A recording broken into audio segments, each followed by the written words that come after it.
Welcome to the Outer Realm with Michelle DeRoche and Amelia Pisano. Airing live on the United Public Radio Network, 105.3 FM in New Orleans.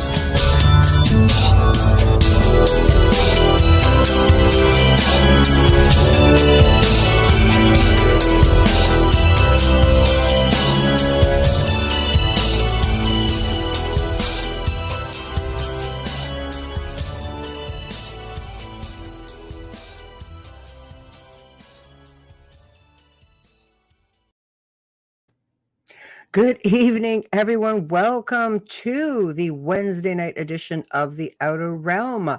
We are broadcasting on the United Public Radio Network 105.3 FM from the beautiful city of New Orleans, fully sponsored by the amazing folks over at Folgers Coffee. Thank you, Folgers. Couldn't do it without you. Big thank you to Dr. Snick, aka Justin Snicker, for the contribution of his voice and music for the intro and outro. He's an award-winning composer of Halloween, horror, sci-fi, and dark wave electronic music, which can be found anywhere that you can find good music. As promised, we did mention in the past we would be taking a little bit of a twist on the Outer Realm and bringing you different types of content, and one of these categories is awareness. I know, isn't that great? Anyway, tonight, someone I've admired for a very long time, and it is with great honor and much respect that we bring to you a very special guest and fellow Canadian, just saying, Captain Paul Watson, founder of the Sea Shepherd Society Whale Wars TV show. And tonight he's going to be educating us and raising awareness about the world's ocean and its very special inhabitants. And why is it so detrimental that we behave ourselves with all of this?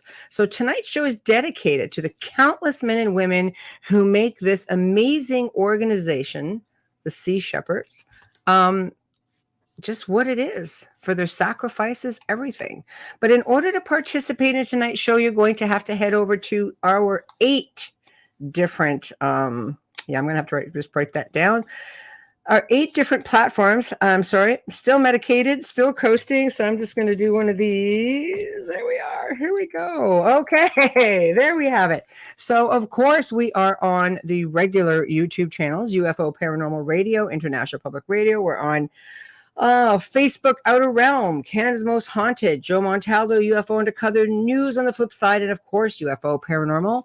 So while you're heading on over there, we will see all of your questions and comments and do our very best to get them all out there. But head over to YouTube. Don't just subscribe. Please make sure that you give a nice big hello. Give us the membership. How about that membership? Just give it a try, guys. There's a lot of content going on there that you're not going to find anywhere else, including the Gray Zone Uncensored. It was only ever meant for members, still only meant for members. So give it a whirl. How's it going, Bubbles? It's okay. How are you? Wow. Chat room is really filling up. Yes. With Allison, hello. Michelle Millens, Janie Mashburn, hello, Adriana, Sarah, Zachman. Yeah. So I'm just trying to The read. graphics at the bottom. More. Yep, that's Allison. Hi. Hello.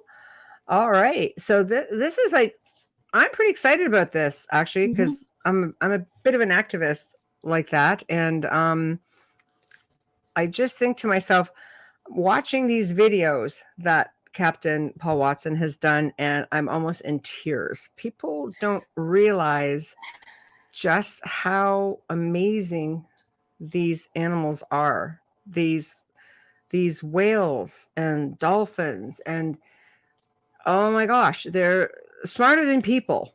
And you look into their eyes and you can almost see into their souls. They're just, they're beautiful. They are. And I posted an incredible video of one interacting with a woman on the surfboard on her Facebook page and on my timeline. Yes. And damn perfect timing. I saw it this afternoon while I was watching Captain Watson's TEDx talk. and it just captivated me, and I was so jealous of the woman on that surfboard. But it's something that I've always wanted to do, and unfortunately, every time I've been in Boston where I can go and see them, I've always been there at the wrong time. Right. Yeah, Sarah says, love my dolphins and whales. Oh, me too. Honestly, I shared up that video. I actually saw it and I shared it because I'm just a sap for it. And it's so precious. Truly are. In fact, if you go back to even what we've talked about in the show and what we did a segment on the Gray Zone, was how scientists have basically created this organization called Order of the Dolphins. Whales and dolphins, they truly believe, are the key to communicating with extraterrestrials in the language. There have been documentations with people who've seen crafts over the water and dolphins, for example, and whales congregating underneath. And there seems to be some kind of a dialogue going. It's just crazy. If that doesn't tell you something right there, man, I don't know. I just don't know what will, I'm curious to know what happens, like what are the facts of war in the waters, with the Baltic Sea and that. I wonder, what happens to the oceans. I mean, we're talking about a war. There's bombs going off, missiles going off. I don't know. There's so much, but I'm going to sit back and really listen to him speak, because that's what I really want to do. I don't want to interrupt him with too many questions, but I am curious about the effects on war in the oceans. What happens with that? You're talking about a lot more carriers in the water, a lot more airplanes in the air, in the skies, and what does that do to the environment, and how does that affect our oceans and our seas? They're so important to the way we live. And if you don't know that, you will know that after tonight. Yes, I think so too. He's got a lot to talk about. I want to make it as much about him as possible. You're freezing? I'm sorry. Okay, I'm like, hello, are you still there? I'm sorry. Yeah, it was intermittent yesterday, and they gave us a boost on the internet, but there's nothing I can do because of the weather. Right. So I'll do my best. If I completely go, I'll try and pop back in. Right. Okay. I just don't know why the link disappears when it's emailed. Yeah, Alice says, is any sound or sonic testing going on? Maybe. I don't know. But yeah, okay. No, that's good. I've sent off the link. So do you want to attempt to read? Yes, we have a brief bio here that we actually took from sharkwater.com, and it's so perfect. I don't think that it should be changed at all. So I'm just going to read right from there. Captain Paul Watson is the founder of Sea Shepherd Conservation Society, an organization dedicated to research, investigation, and enforcement of laws, treaties, resolutions, and regulations established to protect marine wildlife worldwide. And in 2000, Captain Paul Watson was chosen by Time magazine as one of the environmental heroes of the 20th century. Without further ado, please welcome the incomparable Captain Paul Watson to our show. And we're waiting. That was a good intro, Captain, just saying. I know. It is one heck of an intro. I got tongue-tied on that first part, but yeah. For as long as I can remember, when I first caught wind of, I've always been a Greenpeace supporter, actually. And when Whale Wars came out, I watched it religiously.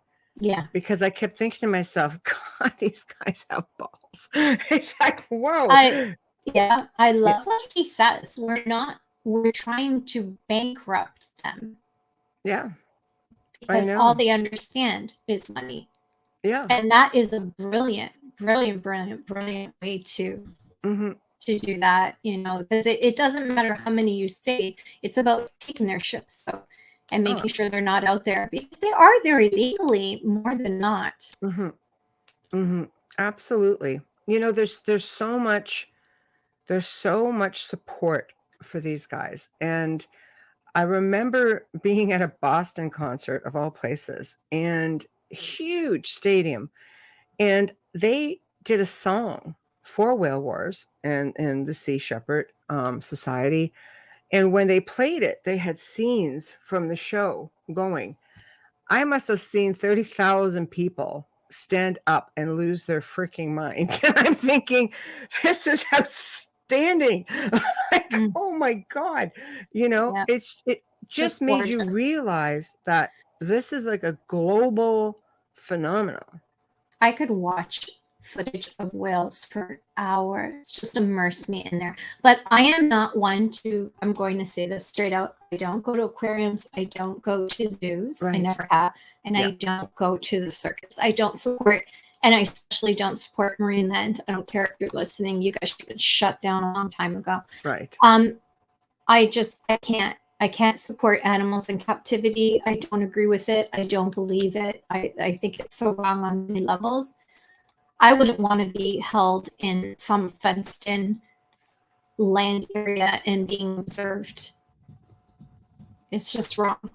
You just leave the animals alone. Let's try that That's one again. Wrong.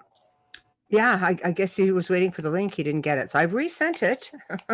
It's glitchy tonight. I don't know why. It really is. Yeah. So I've resent it. So I mean, why would it delete itself from my email? Like as if you sent me something like CID. I don't know, but I'm hoping now that he'll catch this one. And that will be it. Look at that. Zach says, I first learned about whale wars through the South Park parody. Oh, wow. Hey, I've never seen an episode of that show ever. No, whatever it takes is what I say right there. Here it is again. Okay, so now we wait. Boy, man, oh man. Okay, I'm just. It's definitely StreamYard. Yeah, maybe. It's just like, what the hey, you know? But it's funny because trying to think of new content for the show and just thinking, going in a different direction, awareness. There's so many amazing things out there that really do need awareness. And this man's face kept popping into my head. I'm like, there he is. Here we go. Yay. Okay, nobody's more excited than me right now. That's all I'm going to say. Both invites arrived at the same time.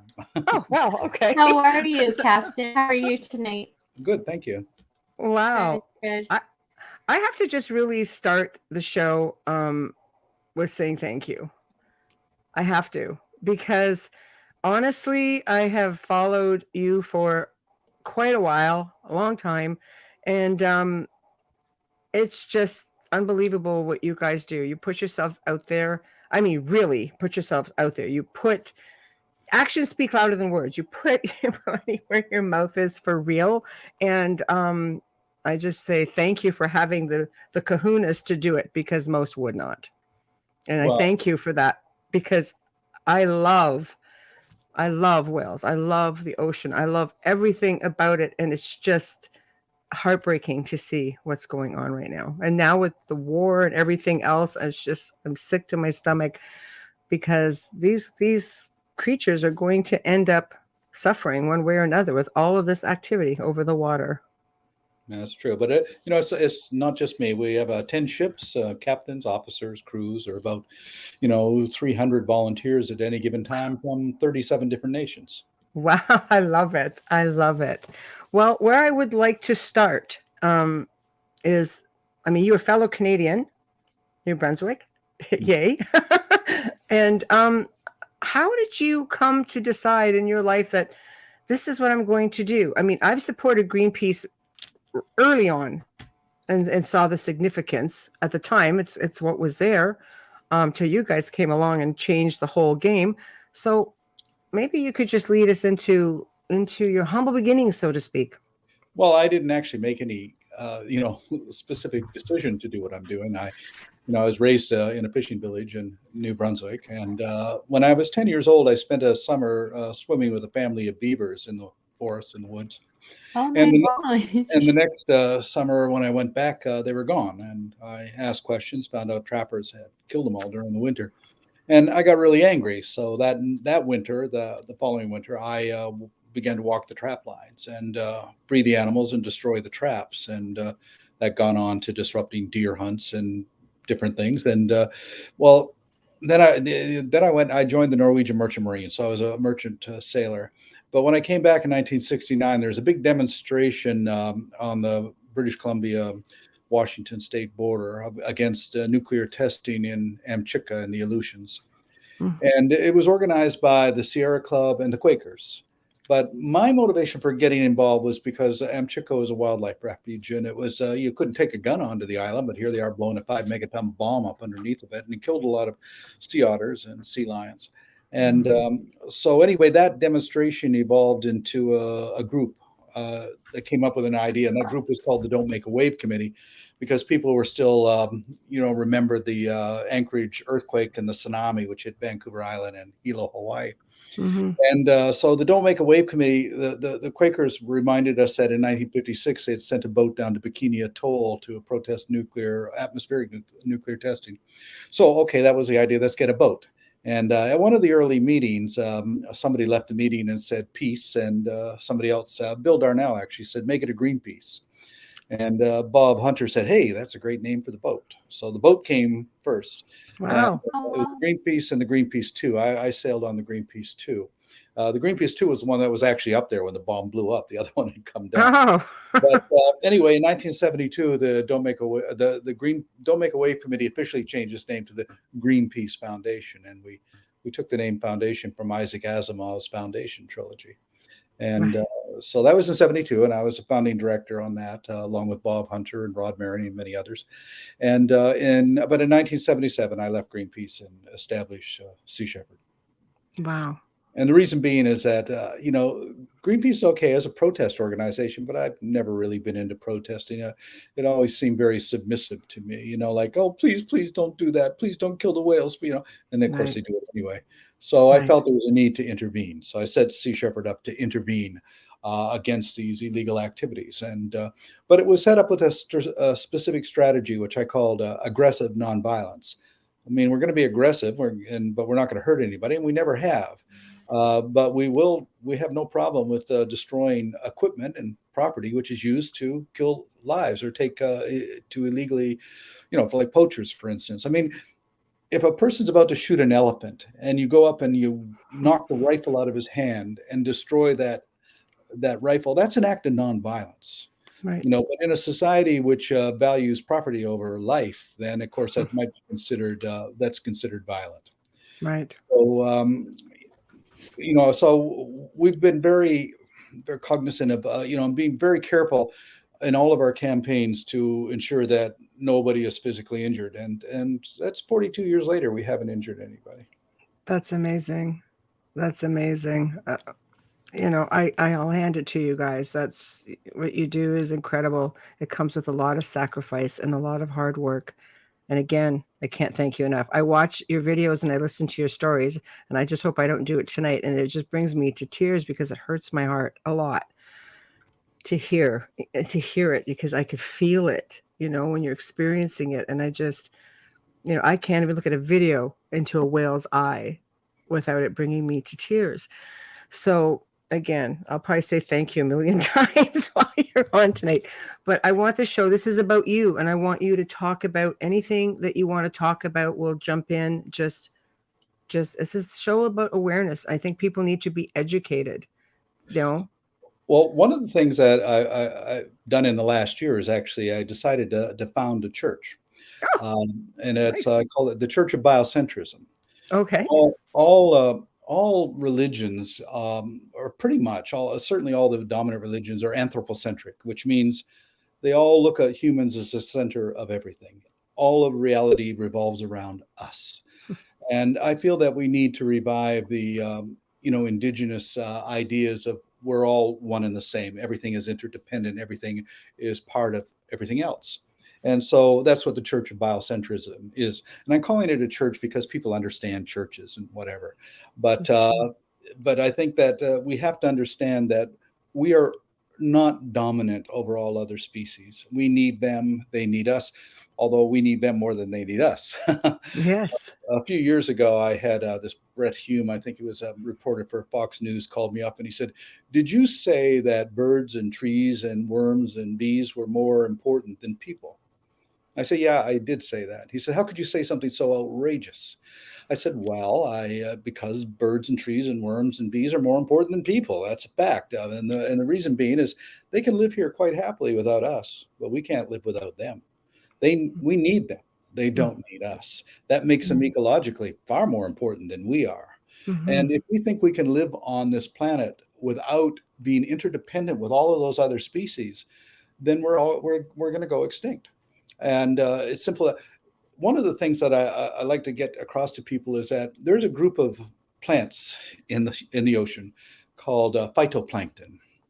Now, since 1950, there's been a 40% diminishment in phytoplankton in the world's seas. 40% diminishment of a species of plants, a group of species of plants that produce 70% of the oxygen in the air that we breathe and sequester enormous amounts of CO2. If phytoplankton disappears from the sea, we all die. We do not live on a planet without phytoplankton. It's as simple as that. Now, why is phytoplankton being diminished? Because we're killing off the whales and the seals and the seabirds and the fishes. And those species provide the nutrient base for the phytoplankton. In fact, whales might as well can call them the farmers of the sea. They fertilize the phytoplankton. Right. Every day, one blue whale, for example, defecates 3 tons of manure, very, very rich in nitrogen and iron. And those are the primary nutrients required by phytoplankton. And so when we diminish this group of species here, we diminish that group of species over there. And the problem is that humans have this incredible ability to adapt to diminishment. As things become more and more diminished, we just accept it. The year 1965, if I had said to you, in 40 years, you're going to be buying water in plastic bottles and paying more for that water than the equivalent amount of gasoline, you would have looked at me and I don't know who's going to be that stupid to do that. Right. And yet here we are. We've adapted to that. Yeah, I don't. I don't buy water in plastic bottles. Yes, no. But you're not the you're no, I understand that, but I had to really look at that when I saw all that was going to the oceans and to the seas, and I couldn't understand how it got there. And I started doing more research. I had to stop. It was just too much. I can't be responsible for, even if I'm one person and someone else is one person, collectively, it's a big difference. We shouldn't have to be paying for studies to figure out how to clean up the garbage of the ocean. It just shouldn't be happening. And the numbers are incredible. Evian alone produces 100 million bottles a year. And that's just one company. And then you have Coca-Cola and Pepsi-Cola and all of these companies. It's billions of bottles. It's a domino effect too. The problem is this plastic breaks down into microplastic, and that microplastic then gets eaten by everything from plankton to fish. And if people eat fish, then you can pretty much guarantee you have microplastic in your body because of that. It's infiltrating plankton in the ocean. It's really an insidious problem. In 1985, when we started talking about this, nobody took it seriously. I actually had people from Greenpeace call me up and said, what's all this nonsense about plastic and everything? And, finally, actually in the last 10 years, it's finally been taken seriously that this is a real threat. And, Sea Shepherd is involved in removing plastic from the ocean. We concentrate in 2 areas. One, removing, ghost nets and marine debris from the bottom, which has been left by fishermen. And we also concentrate on remote areas. For instance, we cleaned up tons and tons of plastic off of Cocos Island, off of Costa Rica, Cocos Keeling Island in the Indian Ocean, the beaches in Northern Australia, that kind of thing. But there are many groups that are out there that are involved in removing plastics from the ocean. Wow. Yeah. So you guys cover everything, leave no stone unturned. Well, there's so many threats facing, the survival of life in the ocean. I mean, everything from acidification, climate change, plastic, chemical pollution, radiation, sonic pollution, which is, the noise in the ocean, which is very lethal to a lot of different species. So there's many fronts that we're building on. One of the things that Sea Shepherd's focusing on right now is illegal, unregulated fishing. and 40% of all of the fish that are taken from the sea are taken illegally. And so we've been focusing on that. And the problem is that the ocean is really the Wild West. We have all the laws and rules and regulations we need to protect everything, but there's no enforcement. There's a lack of political and economic will to enforce it. So one of the things that Sea Shepherd's done since 2015 is to make alliances and partnerships with various governments. So now we've been invited into by about a dozen African countries: Ghana, Liberia, Tanzania, Namibia, Cape Verde, and also with partnerships with Peru, Mexico, Colombia, and Ecuador. And what that means is that we go into their waters, their territorial waters, provide the resources, the crew, and they provide the authority. And that allows us to go after the poachers in their waters. Outside of territorial waters, we operate under the guidance of the United Nations World Charter for Nature, which allows for non-government organizations and individuals to intervene against illegal, to uphold international conservation law. So it's a complicated thing, but our partnerships are working out quite well. How this began is in 2015. In 2015, it was the longest pursuit of a poacher in history. Two of our vessels, the Sam Simon and the Bob Barker, chased the toothfish poacher Thunder for 110 days from the coast of Antarctica to just off the waters of Sao Tome in equatorial West Africa. And after 110 days, the Thunder had no place to go. They couldn't lose us. Right. And there was no port they could go. We were working. Now we had established communications with Interpol. They couldn't go anywhere. So the captain of the Thunder sank his ship right in front of us. We had to rescue 42 crew, and but he did that to destroy the evidence. But we boarded the sinking ship and got their logbooks, their computers, and also samples of the fish that they had taken. And the company was fined 17 million euros. The captain and 2 officers went to prison for 3 years. Good for you. So, but that was the beginning. Since that incident, then we've been invited by numerous governments to help and to work on that. Right now, we're working on opposing the French and foreign drag trawlers in the Bay of Biscay off the coast of France. Super trawlers there that every year kill about 10,000 dolphins as bycatch in their nets. And so we also have ships off the west coast of Africa, continuing to work on these anti-poaching operations there. We're working in Mexico to protect the endangered vaquita porpoise to prevent its extinction. We've been doing that since 2015. It's a great partnership with the Mexican government where we've confiscated, I think, about 170,000 meters of illegal gillnet in that time. Our vessel, the Ocean Warrior, came back from getting documentation on illegal activities by the massive Chinese squid fleet in the Eastern Tropical Pacific. About 400 of those ships out there, just taking everything they can get. And so I can't even keep track of the campaigns we're doing right now. Sea Shepherd is not an organization; it's a movement. It's a global movement in 42 different countries, and all of those countries are operated by the people within those countries: Italy, France, Australia, whatever. And they have their own campaigns. But there is Sea Shepherd Global, and that's the entity that operates the ships. And we provide those ships to countries that they need them, but also all those countries support the operations of those ships. Right. That's unbelievable, the world support, because you were sort of known as a bit of a bad boy when you guys all first got started, a little bit. Like you guys really sacrifice a lot, including taking a chance with your freedom. Like a lot of rebellion against you. I never thought of myself as being a bad person. Just a rebel, you. In a good way. Like in a John Wayne way, not a not a Bin Laden way.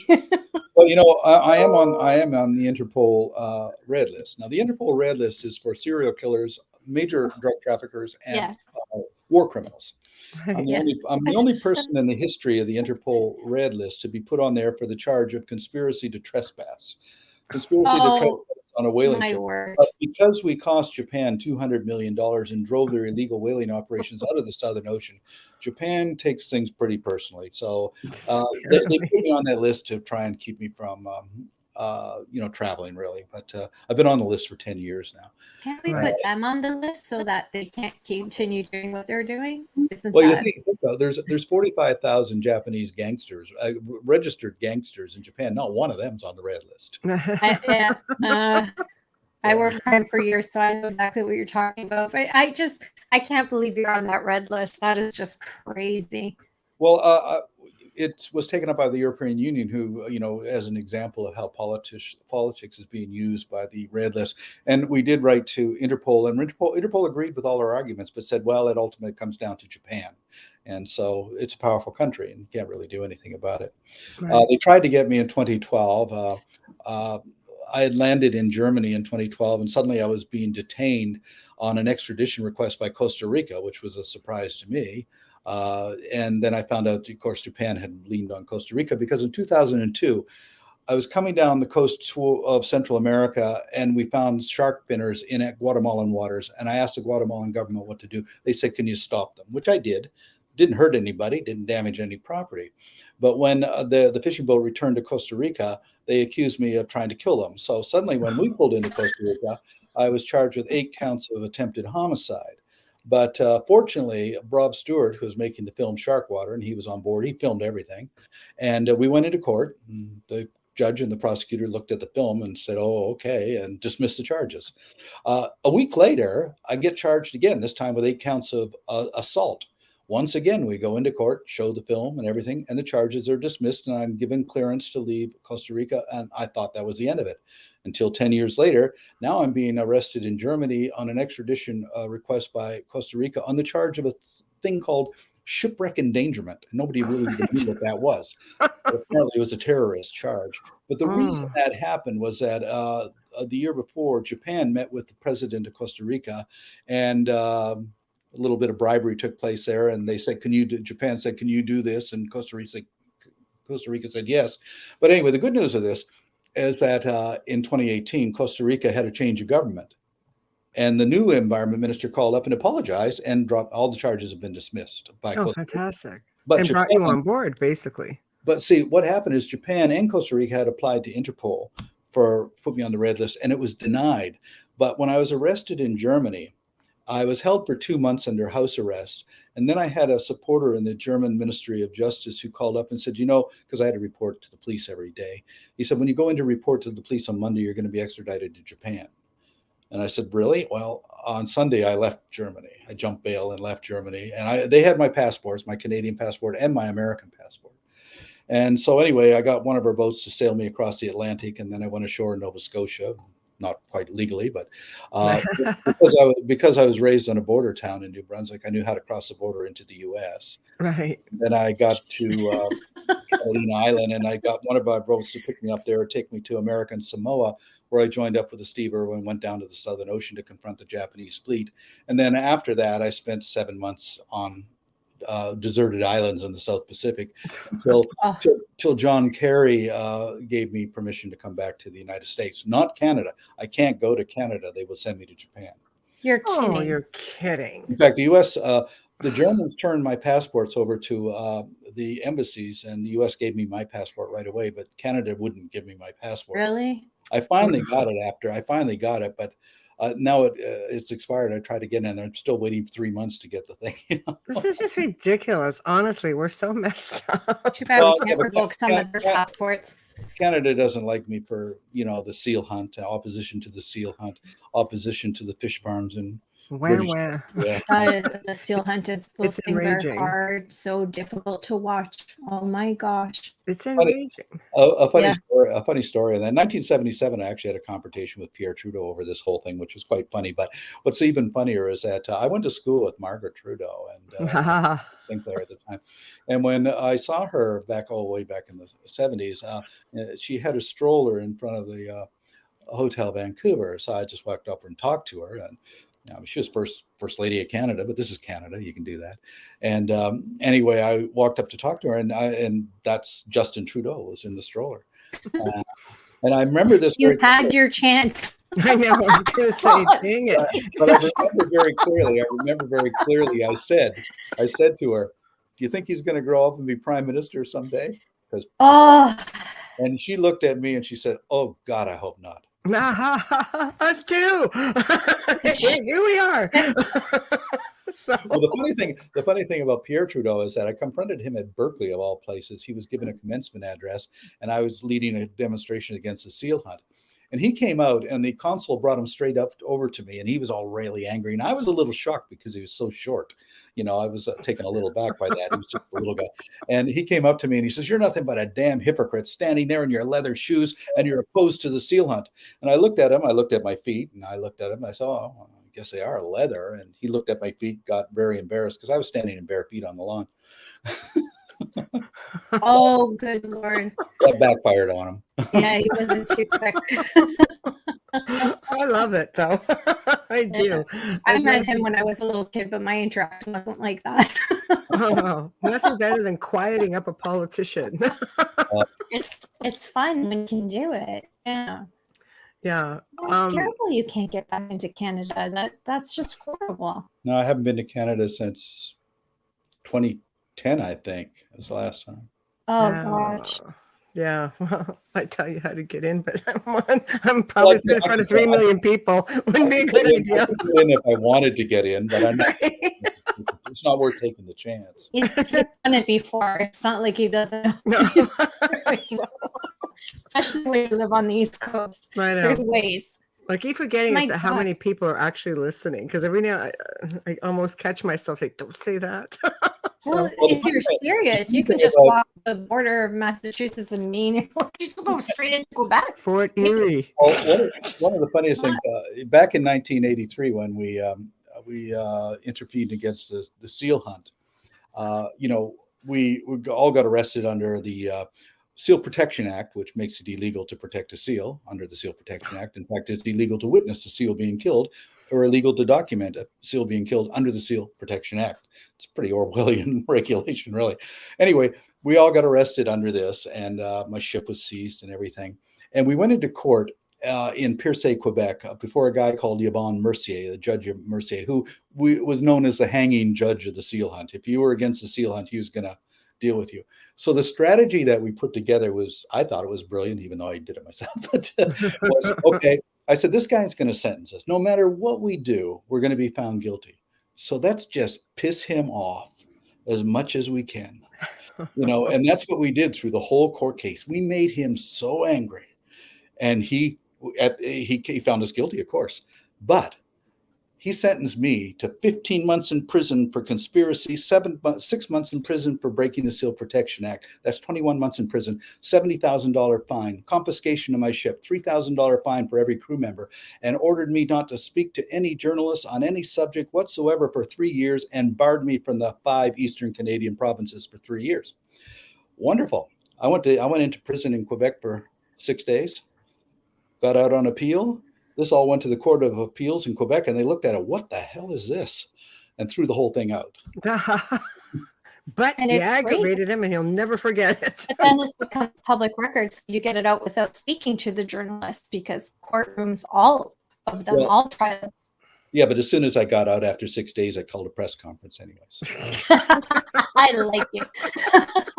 That's outstanding. You definitely love fit in. What was funny, it was a couple of days before Christmas when he sentenced us in Quebec City. And as he got up, and I yelled at him, I said, "Hey, Judge Mercier." Now he looked at me and he smiled. Now I know I'm going to get a contempt charge. But before he could do anything, I said, "Merry Christmas, Your Honor." There's no way he could send me out of contempt. No, he's probably just like seething inside. So I hate this guy. So do you have like a team of international lawyers then? Because every country's different laws? No, but when we get lawyers when we need lawyers. And I learned a lesson from a lawyer friend of mine many years ago. When I was arrested for charged with mischief for chasing the Spanish and Cuban drag trawlers off the Grand Banks of Newfoundland in '93, I called up a friend of mine in Vancouver as a lawyer. I said, "Who's the best damn lawyer in Newfoundland?" And he said, "Brian Casey, got those priests off on the orphanage scandal." I said, "He's my guy." He was an artist, I'll tell you. It went before a jury, the jury in Newfoundland. I'm on trial in Newfoundland where everybody hates me. And his opening statement was, "Ladies and gentlemen of the jury, we're not going to say we didn't do this. We're going to say we did exactly what we're charged with. We're proud to have done it, and we're going to do it again." And I was found not guilty. We won. Wow. The reason they won, of the 12 people on the jury, 2 of them were old fishermen, Newfoundland fishermen.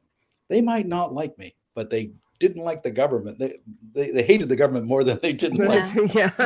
That's all it takes. Those are the guys who, it was 17 hours of deliberation. They found me not guilty. You were the lesser of the 2 evils for them. Well, actually, when the jury comes in after deliberations and they don't look at you, that means you're guilty. If they look at you, you're okay. These guys not only looked at me, but they went like this, thumbs up. Oh, that's perfect. That's perfect. I think you have a lot more support out there than most people would realize. I was telling a story before you came on about being at a Boston concert of all places. It was like 30,000 people. And I guess they wrote a song for you guys. And they played this song, and on the screen, they played scenes from Whale Wars. And I saw 30,000 people jump up and just lose their freaking minds. And I'm like, this is freaking amazing. It's just like the best thing ever. We have a lot of bands actually support us. Back in 1985, we used to have the Chili Peppers would do benefits for us, but nobody even heard of them at the time. Right. The Red Hot Chili Peppers, for those in the U.S. They're still, when what was it? 20 years later, we had a gala for our anniversary, and invited Anthony Kiedis and Plea, and Anthony showed up with the T-shirt I gave him in 1985. That's awesome. So we have a lot of these groups that are supporting us, a lot of celebrities too. And that's what I think draws more people in, because people, they respect their idols. Boston only toured once every freaking 7 years. So if they say this is the thing, it is the thing. Well, you've got Betty White, who is huge, Bob Barker, Paul Simon. You've got a lot of celebrities that have a huge reach.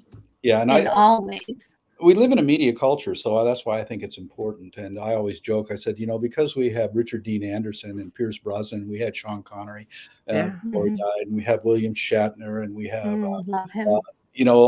Martin Sheen. Martin Sheen. So I said, how can we lose? We got 2 James Bonds. We got Batman. We got MacGyver. And Yeah, you can't lose. We have the Highlander. We have the Highlander too. I know. Oh, Sean Connery. Hello. But also to give you an idea how the media culture we live in is a couple of years ago when they had some orcas and belugas that were captive in Russia, in Vladivostok, trying to get them released. And I wrote a speech to Putin and the Russian government. No, they're not going to listen to me. So, but they did listen to the speech because it was delivered by Pamela Anderson. And they released the whales. Yeah. Wow. She's beautiful inside and out. She's so compassionate and she's so strong. She doesn't stand down. She stands up, and I love that about her. And she's Canadian, just saying. Right? We have the kahunas. I love her. Here's a comment from Dolly, who's I love your work. Can you see Amelia or no? Yeah. Okay. Yeah, no, it's okay. Finish it. It's okay. I love your work. My cousin Dory Leota is a fighter against shark finning.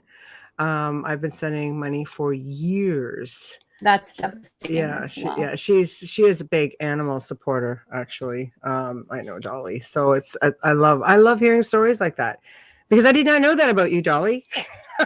So imagine thing about sharks. One of the things we were most proud to have done is to work with Rob Stewart when we made the film Sharkwater, which I think really changed the minds of hundreds of thousands of people.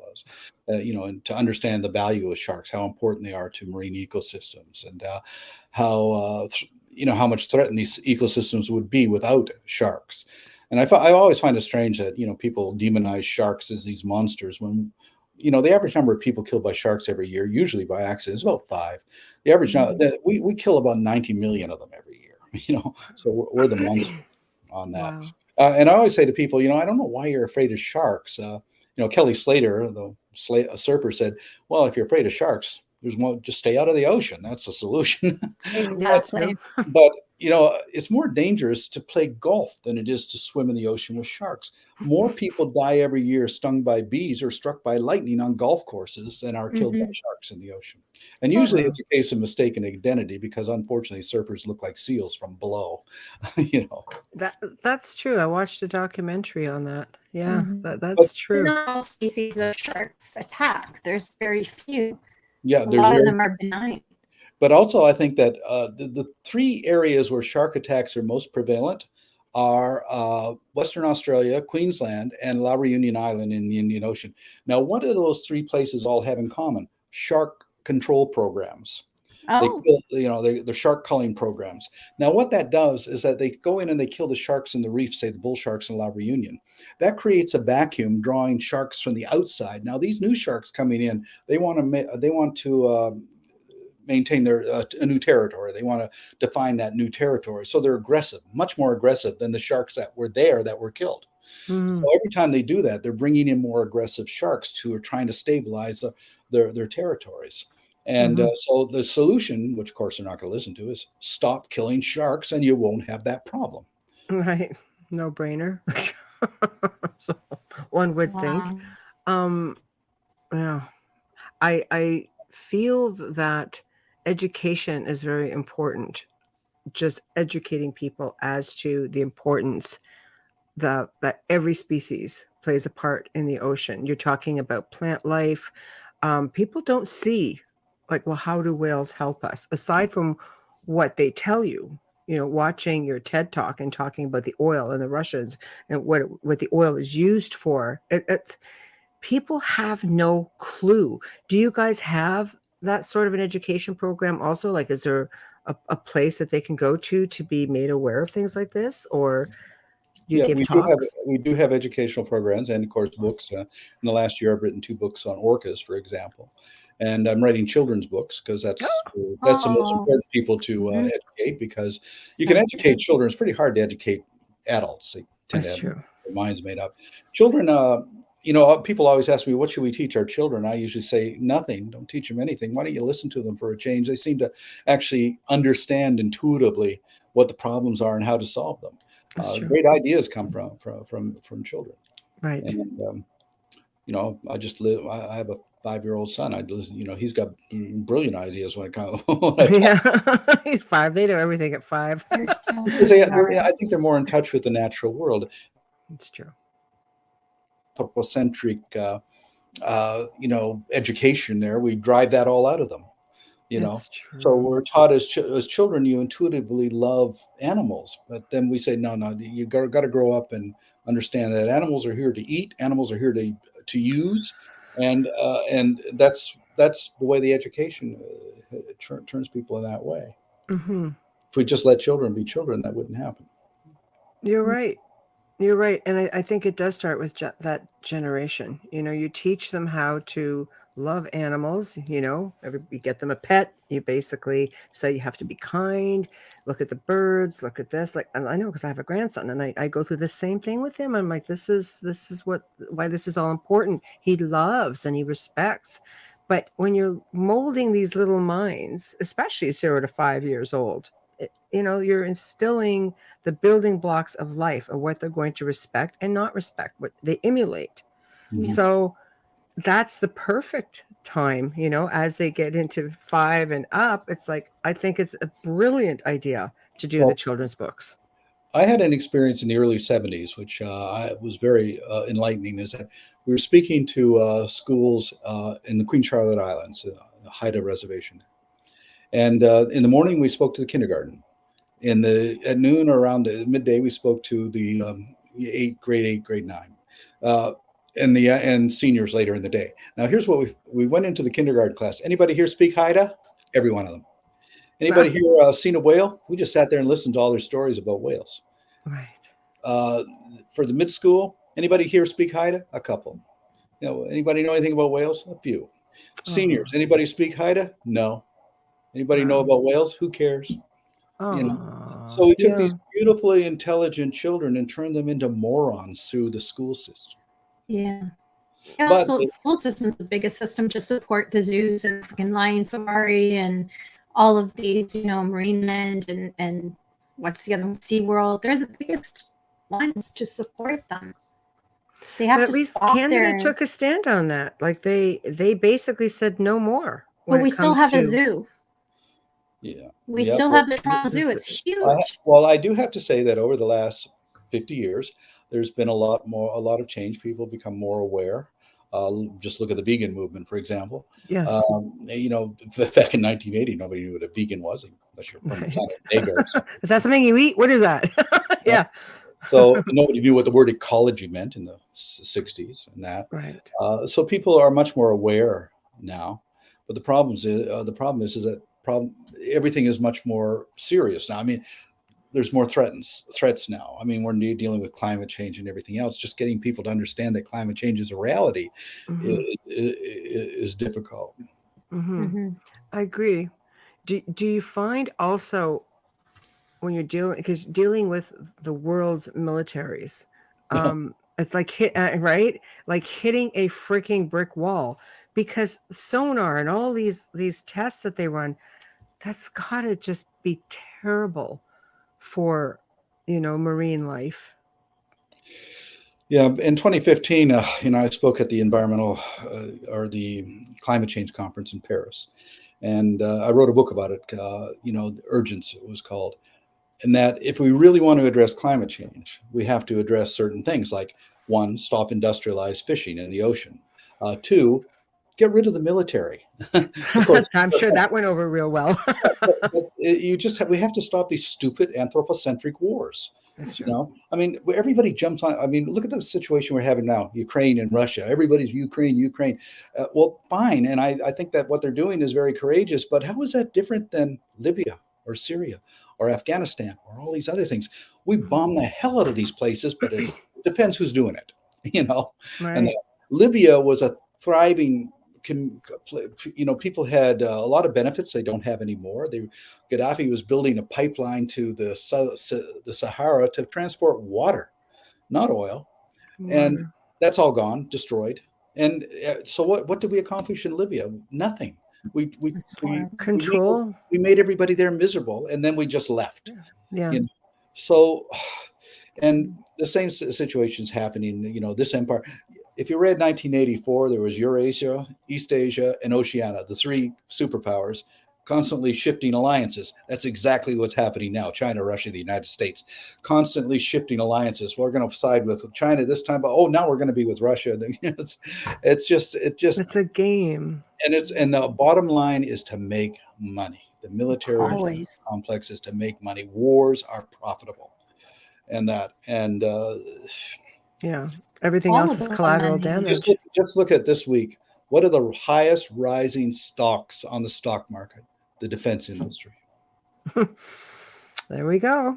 And everything else becomes collateral damage. Again, it makes it really difficult. You go up against world governments, you come up against the military, you hit a brick wall. There's really nothing that can be done with them. No. They just do all of these tests, and I think science has shown too that it's really harmful to marine life, and nobody just seems to care. What drives me crazy, I'm sorry, when they put mines on a dolphin and send them out. Oh my gosh. Inhumane. It's the ultimate objective is to inflict as much punishment on the enemy without any regard to the collateral damage of what's going to result in that. And it's going to be our undoing. The problem is that climate change, all of these things, I think, really originate with this anthropocentric attitude that we really don't care about anything else other than ourselves. But that's going to collapse. Right now, for instance, in 1995, Laurie Garrett wrote a book called The Coming Plague, and she predicted all of this. But we ignored it. We ignored Hanta. We ignored West Nile virus. We ignored Zika. We ignored Ebola because it didn't kill white people. It didn't kill Westerners. And now COVID comes along and everybody's freaking out. Well, that was all predicted, and it's going to get worse. And the reason it's going to get worse is zoonotic transmission of viruses are a direct consequence of the destruction of ecosystems and the diminishment of species. Right. Every plant and animal has viruses associated with it. We could not live without them. We need them. Viruses are an integral and very important part of life on this planet.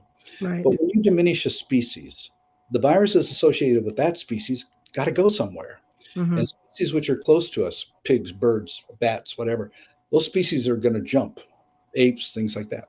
And the problem is the virus doesn't actually want to kill you, but it needs to establish a state of coexistence. And a lot of hosts die as a result of Right. There's going to be more of that. I mean, COVID is now going down, but what's coming up? Major bird flu. Mm-hmm. And what's happening is that we're keeping a lot of this under control, out of sight and out of mind, by massive euthanasia against animals on factory farms.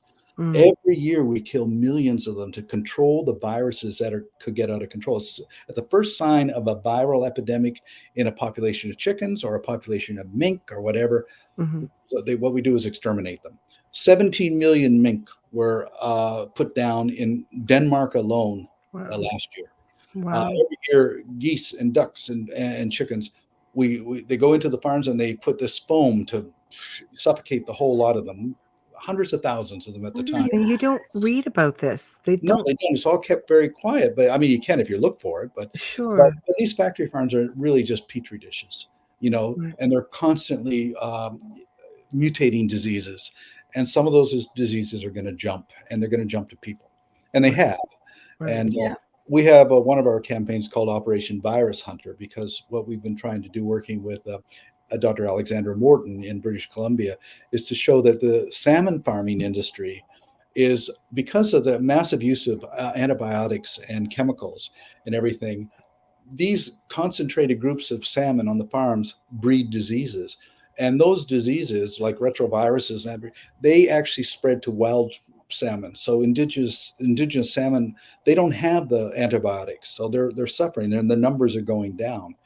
Salmon farms are extremely destructive to marine ecosystems. And one of the things about salmon that a lot of people don't understand either is that a salmon has this pinkish white flesh because they feed on krill. Well, like flamingos. Farm-raised salmon don't have that. The flesh of a farm-raised salmon is a dirty white. Yeah. But nobody's going to buy that. So they put dye in the food pellets, and they dye the meat of the salmon while it's still alive. To get that pill, you can tell one from the other. If you go in a fish market, if it's an orangey color, that's farm raised. If it's a deep red, it's like sockeye wild animal. But the problem is indigenous salmon populations are going down because of it. The healthiest salmon populations are in Alaska, where they have the hatcheries, but they don't allow salmon farming there. That's interesting. But I won't eat any of it. Canada has invested in salmon farming. It's a $3-4 billion a year industry out of British Columbia. It's all Norwegian. It's huge in BC. It's huge in BC, yeah. Yeah, and now, so what we have is if you or I were to take, say, a piranha from the Amazon and put it in a pond in, say, Ontario or British Columbia, that would be a crime. You're introducing an exotic predator into an ecosystem it doesn't belong. But here we are taking an Atlantic salmon species, which is bigger than a Pacific salmon population, and we put this Atlantic salmon predator into an ecosystem it doesn't belong, and that's okay. Yeah, no, you're right. Yeah. And when they first started to do this, they said, "Oh, well, that's okay. They're never going to escape." Of course they did. Well, if they did escape, well, they're never going to breed. Yes, they did. Yeah, of course they would. One thing I found from the Canadian Department of Fisheries and Oceans is the single most incompetent bureaucratic body in Canada. They just screw up every ecosystem they get involved in. We back in the 80s, we predicted the collapse of the cod fishery, and of course we were told we didn't know what we were talking about because Canada had the best scientists, the best computer models, and it's not going to happen. And of course, in 1992, it happened. Right. I was debating a fisheries scientist in British Columbia one time, and I said, in 4 or 5 years, the coho population is going to collapse. He looked at me on TV and he said, "Watson, you are wrong. You don't know what you're talking about. We have the best scientists in the world. You are wrong, sir. You are wrong." I was wrong. The next year it collapsed. Wow. Jeepers. That's got to be a tough pill for them to swallow. Well, the problem is the scientists who work for Department of Fisheries and Oceans and for industry, I call them biostitutes. Their science is whatever the companies or the government tell them the answers are going to be. They say, here's what you're going to find out. Find us the science to justify this is the conclusion. You have to justify it. Right. Quick comment. that this one I think you'll like. Mildy, do you want to get it? Can you see it? Quick. Hi, Wendy. Wendy Mitchell says, we have a whale trail down the east coast of New Zealand. One of the most amazing moments happened for me when I was on the helm sailing a yacht. A bull whale came up alongside the yacht and rolled on his side to check me out, eyeballing me. Our yacht was 36 feet. Yeah. That's he right. was a lot longer, sperm whale. Anyway, he moved back, and while he was with his mate and calf, I have never really recovered from the awesomeness of that experience. Tears, this interview is awesome. Thanks. Thank you, Wendy Mitchell, for being with us. That's how you should be seeing a whale, not in an aquarium. You know, the human brain averages 1,700 cubic centimeters. The average size of a sperm whale brain is 9,000 cubic centimeters. The average size of an orca is 6,000 cubic centimeters. All mammals from mice to people have 3 lobe brains. Cetaceans have 4 lobe brains. The convolutions on the neocortex area of dolphins, whales, sperm whales, especially in orcas, are far more pronounced than on humans. Mm-hmm. They're more intelligent than we are. But we measure intelligence by eye-to-hand coordination. Right. If a blob of protoplasm stepped out of a spaceship with a ray gun, it must be intelligent. It's got technology. Right. I was debating a whaler one time in Norway, and he said, "But Watson, you say whales are more intelligent than people. This is a very stupid thing to say." I said, "Well, George, point made." I said, "George, I measure intelligence by the ability to live in harmony with the environment, and by that criteria, whales are much more intelligent than we are." And he said, "Well, by that criteria, cockroaches are more intelligent than we are." George, I think you're beginning to understand what I'm trying to tell you. George, you're proving my point. True. They can live through anything. Yeah, I mean, intelligence is the ability to live in harmony with your environment.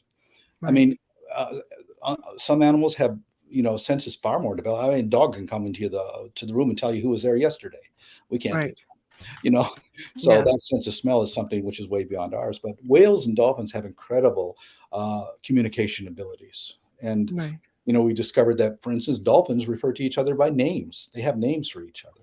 I didn't know that. And we have orcas actually they found that orcas were able to actually figure out the movements of whaling ships in the 19th century and plan around it. So but these are animals that don't have hands and fingers. So their entire intelligence is completely alien to anything that we understand. Mm-hmm. And that they don't need to have clothing. They don't need to have telephones. They can communicate over long distances without technology. They don't need technology, but all our intelligence is based on technology. And even then, we're not that smart. A Neanderthal or a Cro-Magnon from 30,000 years ago is just the same as we are. If you took them back here and put them in university, they do just as well. The brain size is the same and everything like that. All of our intelligence is cumulative. If you take the average person and you put them on an island without any, they don't know how to build this. They don't know how to do this. They don't, so a Neanderthal will actually do a lot better because they knew how to make tools out of stone and stuff like this. Right. But each and every one of us don't know everything. In fact, we both know very little of anything. But cumulatively and cooperatively, then that's a civilization is based on that kind of a network. And so that works out well. Mm-hmm. But we could go back to the Stone Age real quick, and we could happen if, for instance, say there's a film back in 1969 called "The Death of Grass" or "No Blade of Grass," and the theme of the thing is that the United States had come up with a virus to destroy the rice crop in China as a way to fight the Chinese. That was their thing. But what they didn't realize is that rice is a grain or is a grass. And that virus spread to all the grasses. If all the grass family on this planet died, we would die. We'd be fighting over potatoes. There would be no cows. There would be no wheat. There would be no grains. There would be none. Our population would drop from 8 billion to probably about 200 million within 2 years. Mm-hmm. And that's how dependent we are upon just the grass family. And there's so many other things that we're dependent upon also. It's that complexity, that interdependence. The 3 laws of ecology are the law of diversity, that the strength of an ecosystem lies in diversity, the law of interdependence, that all these species are interdependent with each other. and the law of finite resources. There's a limit to growth because there's a limit to carrying capacity. And when one species steals the carrying capacity of others, that leads to diminishment of both diversity and interdependence, which leads to ecological collapse. Mm-hmm. Wow. It doesn't take much, does it? No, and we haven't been around that long. We think No, it's true. Yeah, we could tip the scale so easily. Besides that's why what the Church of Biocentrism is to understand that, for instance, the world's 4 billion years old. The planet's 4 billion years old. We've been on it for like a fraction of a second. Yet in our anthropocentric minds, it was all made for us. Of course. No, it's purged itself. We're probably the third go of human beings that this planet has had. It's crazy. And hominids haven't been around that very long either. No, no. It's funny. Carl Sagan believed. He have you ever heard of the Order of the Dolphin? Yeah. You have? What are your thoughts on that? Because they believe that they're so intelligent that they are the key to communicating with extraterrestrial life. Yeah, I don't know if to me the distances are too vast for us to even consider. Well, see, dolphins, so I'm asking. Well, I'm saying that I think that we will be able to communicate with dolphins through computers because they communicate with each other. It's almost like our computers can communicate with each other. They can send a lot of information in sound bites. So I think that their way of communicating with each other is like that. And so if we can tap into that, if we can understand that, we can communicate with them. Dolphins have learned English words. We haven't learned a single word of dolphin. And they found that the dolphins had to actually slow everything down to say the word, because it was just like so alien. But they were able to do it. But the problem is, do we really want to communicate with them? Because I tell you, we'll probably be very much ashamed of ourselves if we were to listen to what they have to tell us, their history. I think it needs to happen. I mean, does humanity have to be shamed into behaving? Maybe. Probably. Yeah. Yeah. And even then, I don't even know. Even if then it's possible. We're a pretty murderous species. Really. I'll tell you something. If there's this theory that hell is essentially when we pass and we see our hell is us having to face all the terrible things that we have done in our lives to the point where it can make you cry. You have to face it. I tend to wonder, all these people who've caused all these atrocities against these, like all humanity really, but these beautiful, gentle beings, just, I almost say, you know what? I look forward to when you have to face that, because I cannot imagine when you realize what you've done. I don't think that any individuals ever have to pay for that, but what the human species will, because the consequences will be on the whole species as a whole. We're already paying for it. How many species have gone extinct, do you think? Well, we'll lose more species of plants and animals between 2000 and 2065 than we've lost in the last 65 million years. So this is the Anthropocene, the sixth major extinction. And we're, as one species, responsible for that completely.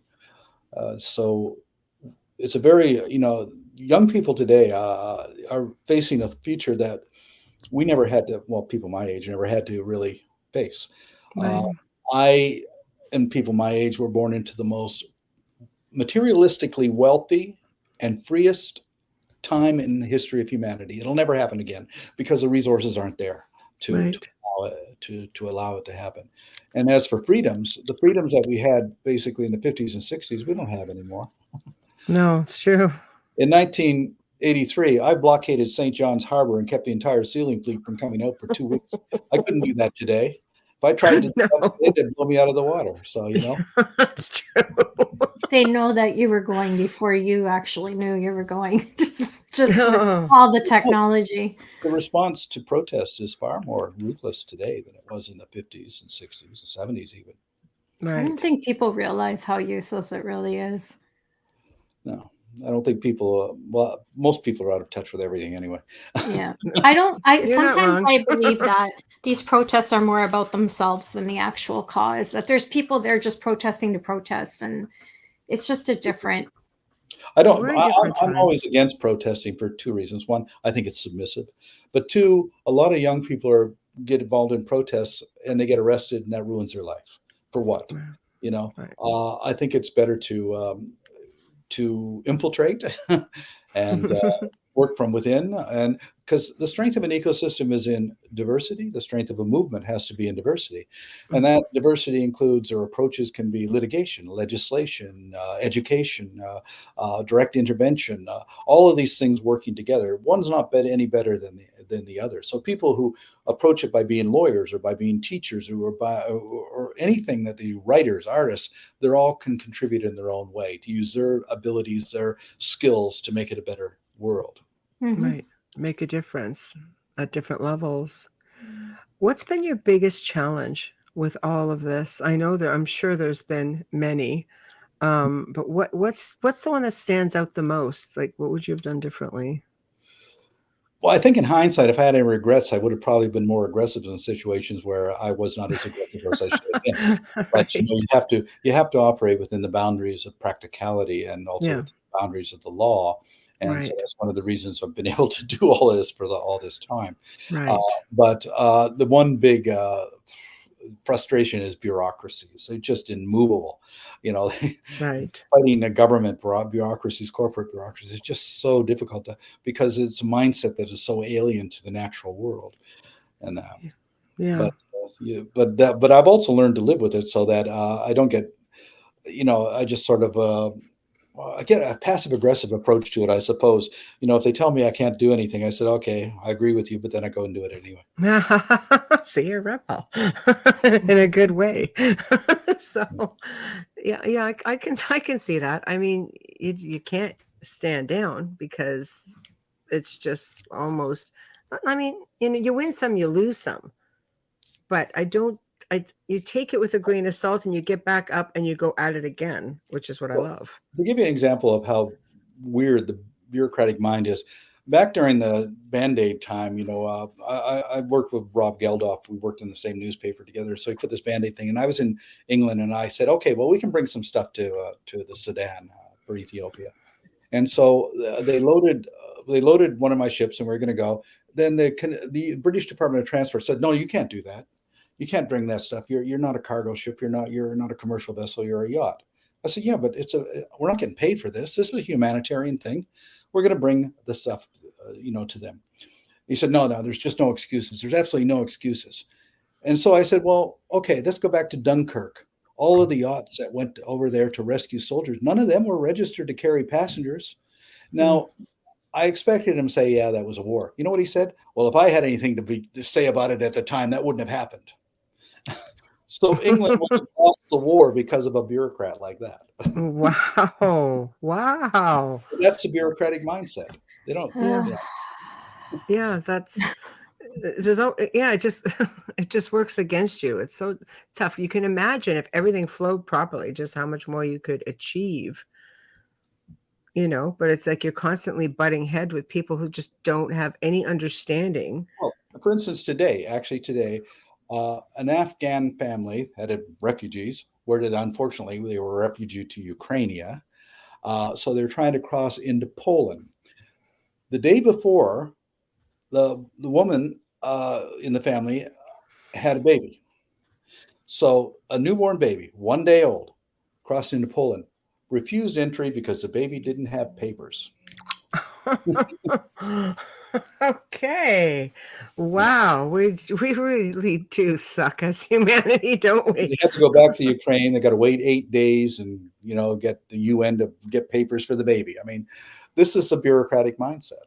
Yeah. Is it bureaucratic, or is it that they're concerned and you have to prove that it's your child? No, well, it was obviously their child. Their concern was it didn't have papers. They don't care why. That's so stupid. Yeah, I know. I know. That's so stupid. Wow.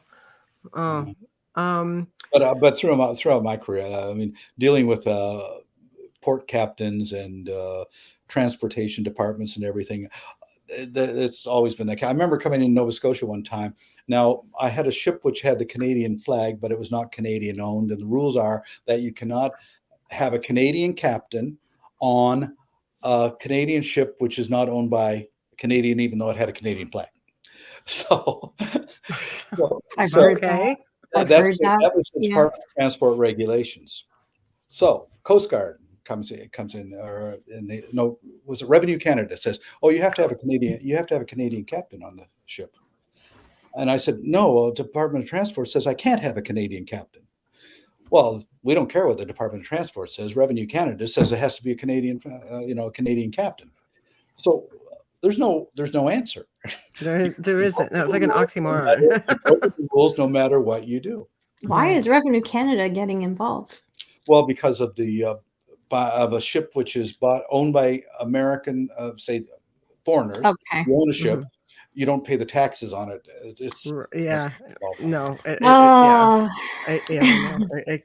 just gets convoluted. So it's like CBSA. I always like what Ed Abbey said about taxes. The American writer Ed Abbey says, people are sheep and taxes are how the sheep are shorn. You're not wrong. So, have you ever had your ships confiscated because of something like that? Like, you eventually get them back, but have they ever, as any country, tried to hold back just to slow you down, if anything? Canada confiscated 2 of my ships. One of them they held for 2 years. I got it back. One of them, though, in the Sea Shepherd 2, what they didn't realize is that I was going to retire the ship. And actually, it was 3 of the ships they confiscated from me. But and they made the same mistake 2 times. When I came into British Columbia, they ordered me into Vancouver Island to have the Mounties do a search and everything. I'd just come back on a driftnet campaign. I didn't have to go in, but I went in anyway. And then I was going to leave, and they said, "Well, you got to pay the pilotage bill." I said, "I didn't ask to come in here." And the pilotage bill was $7,500. I said, "I'm not going to pay it." Wow. And they said, "You either pay it or you don't leave." I said, "No, not going to pay it." And then that's your problem. I left the ship there. So they stored it for you for free. No, well, what happened is it ended up being sitting there for 10 years. Wow. Until the government had to pay like $1 million to remove it and scrap it. But I was going to retire it anyway. But then in 2008, my vessel, the Farley Mowat, actually, was arrested for interfering with the seal hunt in Canada. And the Canadian Minister of Fisheries had it arrested and held in Sydney. And he fined me $75,000, and I'm not going to pay it. So he ordered the ship auctioned. Some guy bought it for $5,000, but they had already spent almost $1 million on security for the vessel during the time that they held it. So the guy who bought it for $5,000 took it down to Shelburne, and he ended up running up a bill of $50,000 and then skipped town and stuck the town with the bill. So then they auctioned it off again. Then it went to someplace else, Lunenburg, one of the two, and ended up catching fire, and then sinking. And it cost the Canadian government $1 million to raise it, and then they had to get rid of it. So both times they seized my ship, it ended up costing them all this enormous amount. You think that they would just say, "Oh God, let them take the ship and go"? But both times, I knew that they're. Oh, I'm back. It's not just me, right? Nope. Hello. Oh, Frozen. No. Frozen. Come back. Oh no. Sounds like it would be a good story. No kidding. No, we did not get this far. I'm the one with the power outage. Oh, I hope not. Oh my gosh. In the meantime, there's been a lot of good comments. Justin K says the humpback whale is the only species on Earth with a 4-level or level 4 language. Yeah, he's frozen for sure. He's frozen, yeah. I can do the station ID. You do the station ID, and I'm going to message him. And okay. So right now, while we take a moment, you're listening to the with Shelter and our special guest tonight is Captain Paul Watson, who is just freezing, and we're having a little bit of technical difficulties, and we will be bringing him back. We are live on 105.3 FM radio in the beautiful city of New Orleans. It's Mardi Gras week there. Hey, y'all.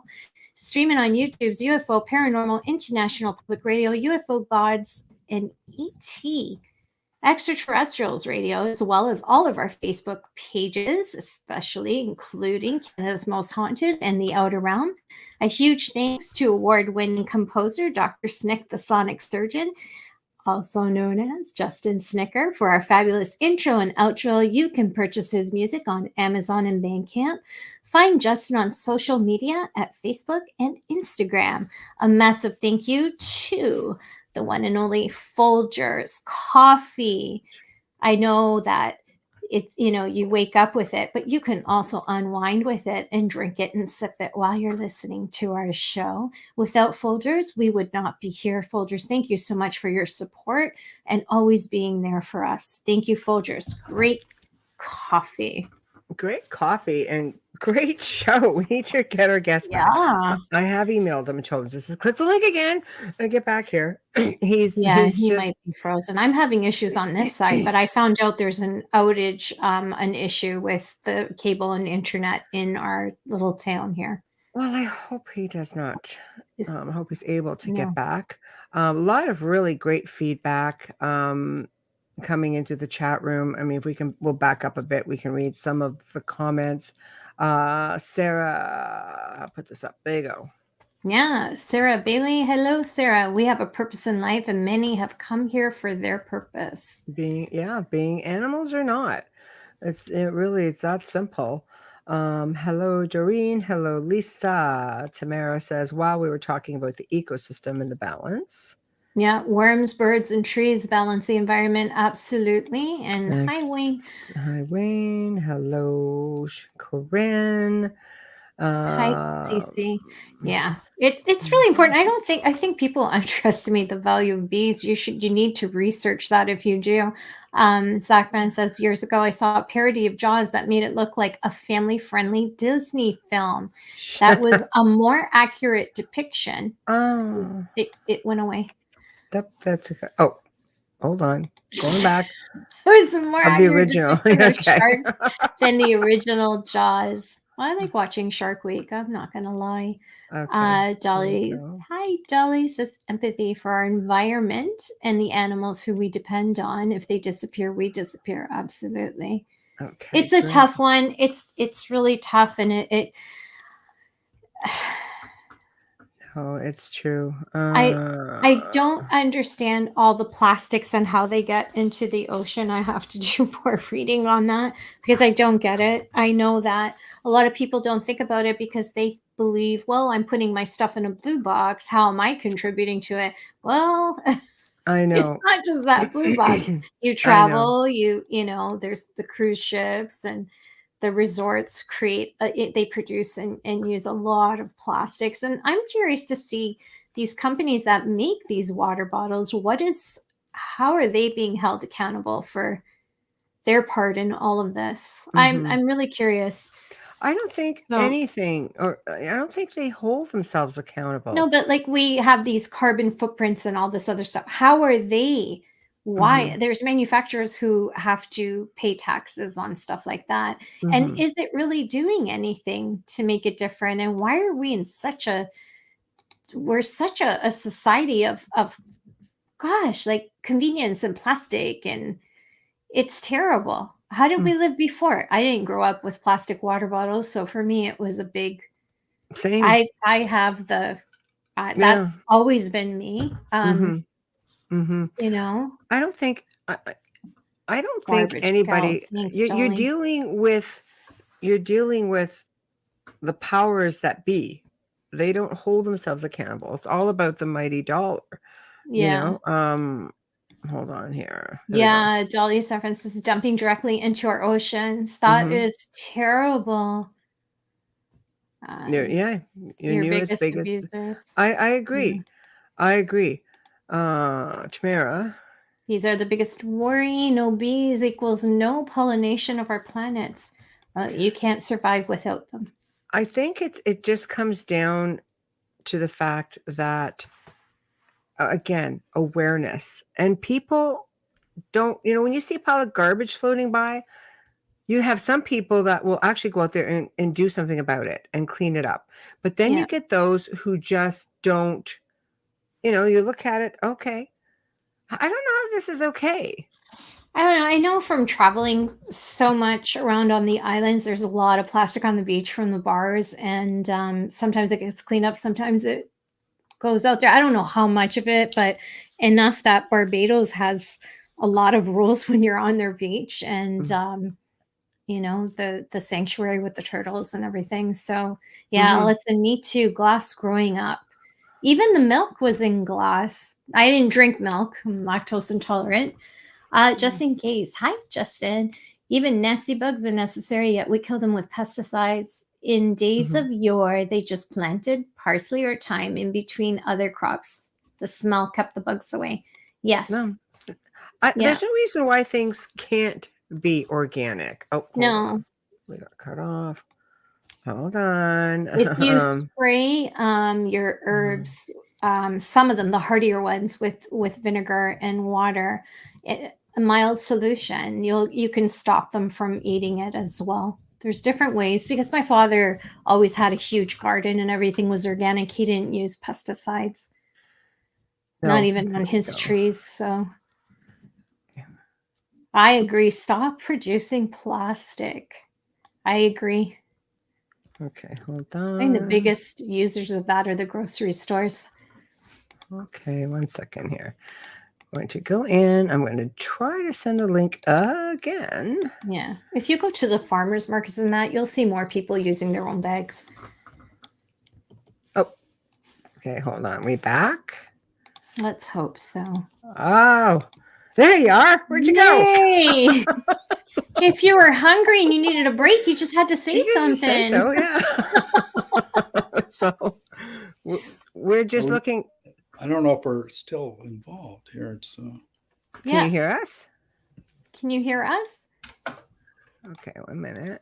Oh no. Where'd you go? Yes.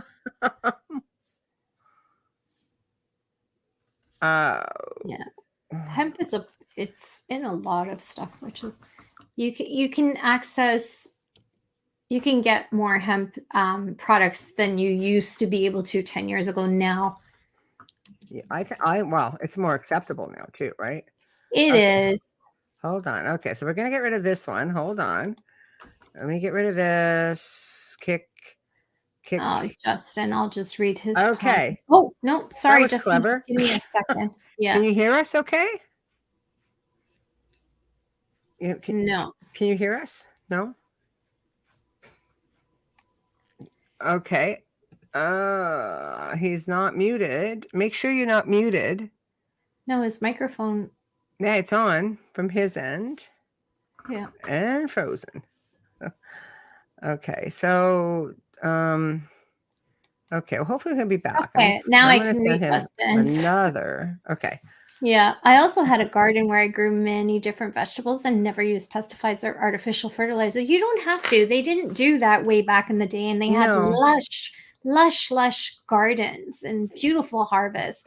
And you really don't have to. You just need to, dig and learn how to do that. Yeah, he wasn't muted, Dolly. Yeah, from at least not from our end anyway. So I sent him a fresh link. So hopefully he'll pop back in. Yeah. It was glitchy. It's just strange tonight. There's just absolutely no reason. It's strange all week. StreamYard. There's been issues for the other shows as well. Of all nights. Yeah, I know. It happens. It always happens that way. Oh, I know. We're just definitely going to bring him back for sure, because honestly, he still has a million things to basically say. Honest to gosh. Yes, Dolly. Okay, here we go. Okay, there. All right. Yes, we hear you. Yay. I don't know what the problem is. It's weird. You froze and we waited. You were gone completely. So I'm glad you're back. So there's some sort of technical problem. I don't know what it is. No. It's okay. You can hear us now, right? Yeah, that's perfect. Okay. Let's pick up where we left off. No, he can't hear us. No? Can't hear us? Just getting mute. What? You can't hear? Unmute? Not working. There's no phone. Call him on the phone. We don't have a phone line on doesn't have that. No. Yeah. Unmute. Okay, hold on. I'm just going to go in. This is not good. I don't like this at all. Off he goes again. Yeah, we'll just ask him because we could go over. There's nobody on after us, worst case. So we can go over. I'm just going to go in and find him. Restart your computer, maybe. Oh gosh. Okay, let's try this and see. It could just be, yeah, he's glitching. So I'm going to remove that, kick this, and go from there. Okay. All right, we'll give him another whirl and That see. is so crazy. What? I mean, I'm a huge advocate for, yeah, that's what I said, Dolly. Do you guys think, like what we were talking about earlier with Carl Sagan, and he believed that we could dolphins would be the way to communicating with ET. Dolly, what's your thought on that? Because you're versed in the ET thing also. Yeah, we could hear him fine too, Ellie. He just couldn't hear us apparently. No. So we'll wait and see. Hopefully he'll restart and come back on, and we can get him back in. Otherwise, we'll have to reschedule him, but it'll be a little bit of a wait, unfortunately. Boo. So I'm hoping this stuff is going to be an issue. But I think that people, you know, when you think of the species out there that mankind has literally hunted to extinction, and for, let's use finning. Let's use shark finning, for example. Why would you, oh, wait, back and back. Okay, we'll try this again. Okay. Not working. It's not working. No. We can hear you. Yeah, we can hear you. Okay, I'm going to try to communicate via email. Okay, I'm just going to go on Messenger for 1 second. Okay, hold on 1 minute. And I'm going to go right here. Okay, there we go. I can hear you. Hopefully he'll see it. Okay. I have gone on Messenger. There we go. Okay. All right. We'll see if he sees me. Okay. And gone again. Dang it. Restart computer. Computer. Yeah. So yeah, we have time. Okay. Tell him to read the chat. Oh yeah, and he can answer. Yeah. Or just by chatting, asking him the question. You just talk. Tell him just to talk. I can't hear you. Some sort of a technical glitch. Oh. Yeah, we hear you. Restart. Okay. Sorry about that, guys. Lisa says, I heard some people say the Nordics and the dolphins have a strong connection with one another. I believe that. There's been stories of crafts coming in right over the water, and dolphins come in and start congregating. And I could tell you that there's recordings of grays, and they actually do clicking and clacking sounds like dolphins. Okay. That's crazy. Okay. All right. I think. Adriana said needs to restart and possibly clear cache on browser. Yeah. Actually, it works best on Chrome, believe it or not. It's just been really temperamental this whole week. Yeah. It's been an entire week. Okay. He's doing a restart. So we'll let him do that. Bring him back in. Okay, good. So this is perfect. Yeah. I sent you a new link. Michelle's just trying to. Yep. Okay. Yeah, he sees this. He's going to do a restart, and we'll go from there too with the fresh link and go from there. They have similar language. Yes, that's why I think Carl Sagan was actually trying to show was that dolphins would be the way to communicate with extraterrestrial life. Put in an attack. I don't understand. Put in an attack. Dolly, elaborate. Please, please, please. So dolphins already communicate with ETs. Yes, I truly believe that they do. I mean, the Order of the Dolphin, I think, was primarily, according to research that I have read, a way for them to find a way to figure out if they would be the key to communicating with ET, I guess, on our behalf, trying to understand the language. Like I said, I've heard recordings, I own some, where you have that in the background, and it's fascinating to hear. Because I remember hearing it for the first time, and I'm like, what is this sound? Why does this sound familiar? Oh, please tell me you can hear us. Can you hear us? Hey, it's all broken up. Can you hear me? Yes. We can hear you clearly. Yes. Oh, Okay. It's not very reception, though. I don't know why. I don't know. It's bizarre tonight. This whole Amelia was going through that earlier. I don't know. Oh, So yeah. we're gonna just let you do as much of the talking as possible. We can go till even quarter after just to make up for time is fine.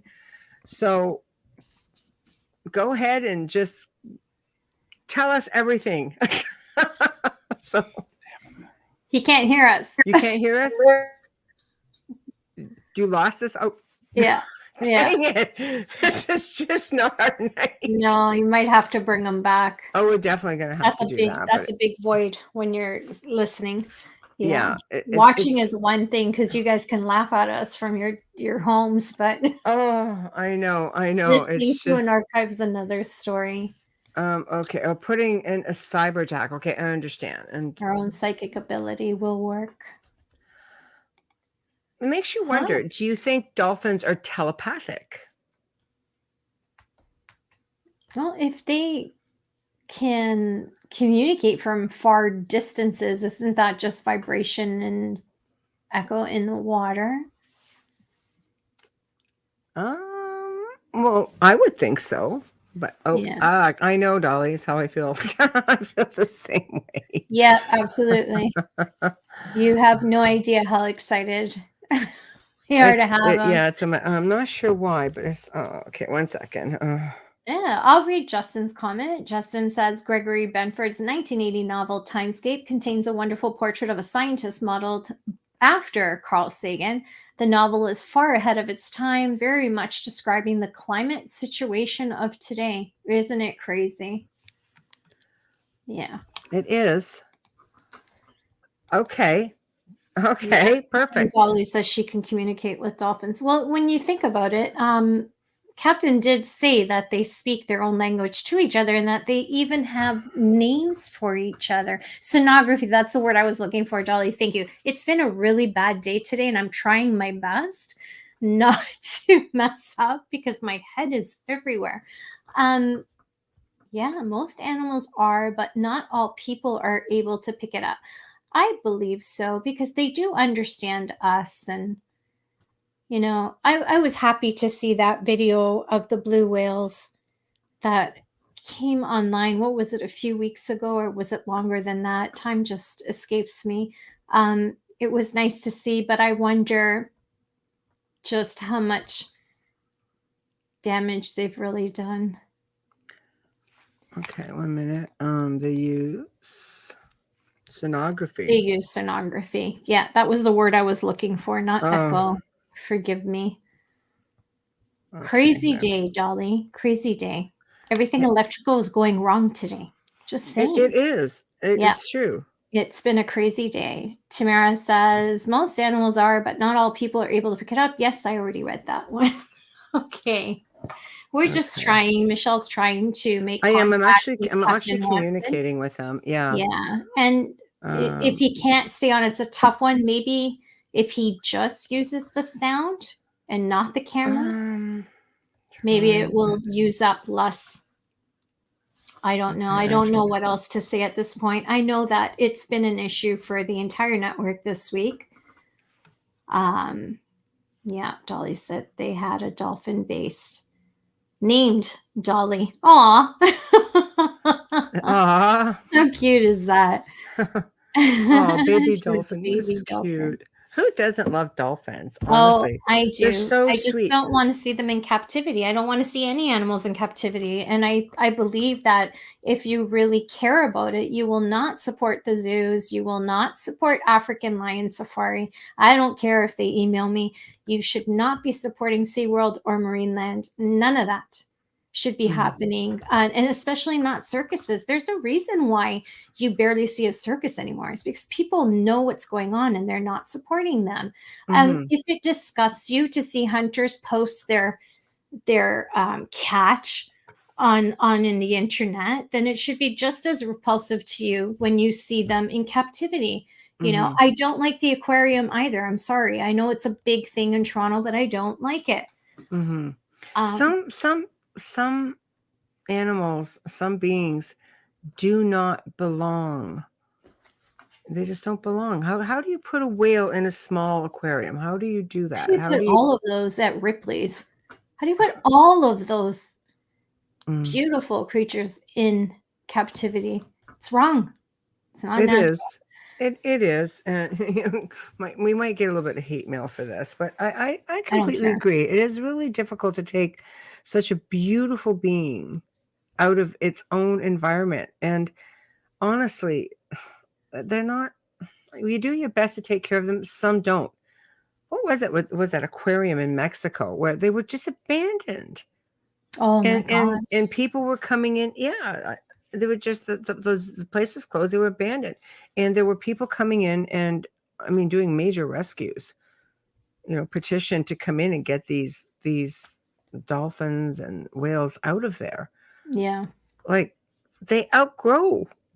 They outgrow, you know. It's sad to me. But I look at the work that Captain Paul Watson and his team do all over the world, and they've been doing it for 40 some odd years. That is dedication. I want to ask him how many times in total has he been arrested. I wanted him to tell the story of the experience with those whales that were harpooned by Russian whalers. Yeah, the one on TED Talk.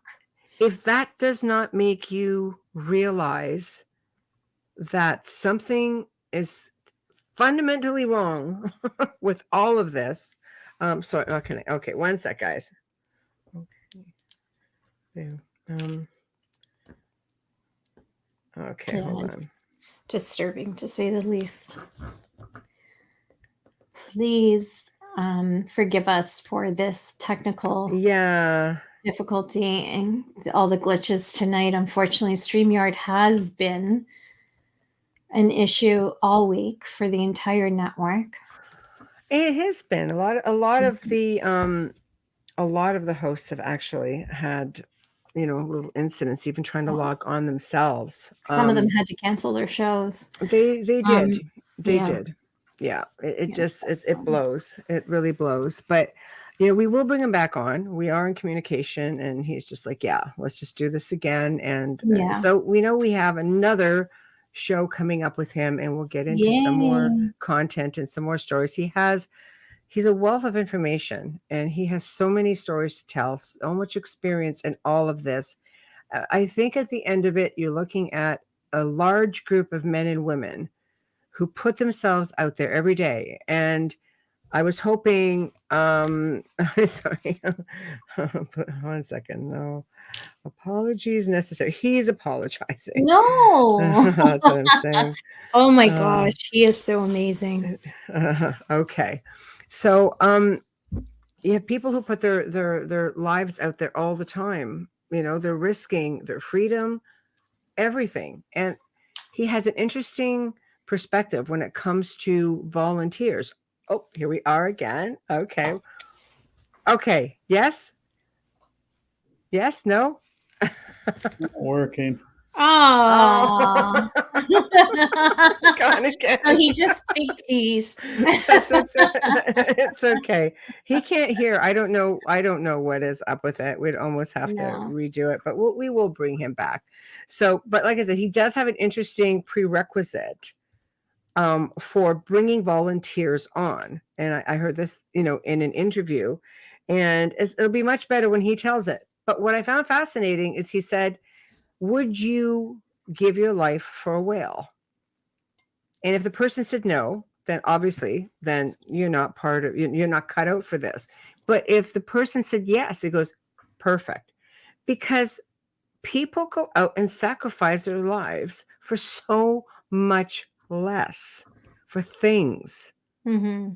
For things. And yes, they are all vegans on his team. Yeah.